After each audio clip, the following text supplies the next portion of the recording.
It's been a soggy Saturday. Some areas across the metro got between just under an inch of rain to more than 2 inches. Rainfall was so bad in southwest Oklahoma, police say one person drowned.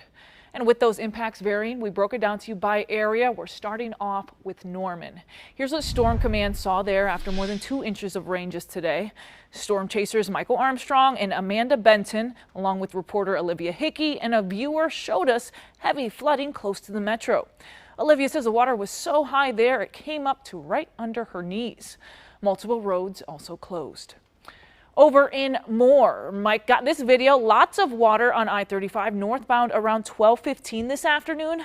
Cars ahead are brushing back so much of that water. You can see those windshield wipers really moving fast there. We also saw several creeks in the area overflowing. Here's a look at Veterans Park in Moore around 12:30 today. You can see water rushing through the grass in what's normally a calm creek. Now, the worst reports we're seeing so far are coming out of southwest Oklahoma. That's over in Lawton. Police are now investigating at least one death after flooded roads. Emergency management evacuated several neighborhoods and first responders got their boats out to rescue people stranded in their homes along with their cars. The rainfall also forced the Wichita Mountains Wildlife Refuge to close down. Bridges there were swallowed up by fast-moving water, leaving debris in its wake. Red Cross is now helping those impacted. We lost everything. I think we've got some clothes that we can salvage that we're hanging up.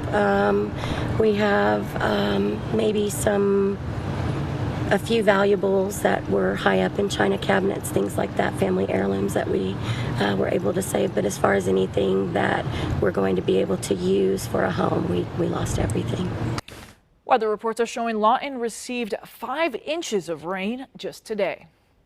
And back here to the metro now, take a look at this. A semi crashed in the eastbound lane of I-44 near Penn and Classen this morning.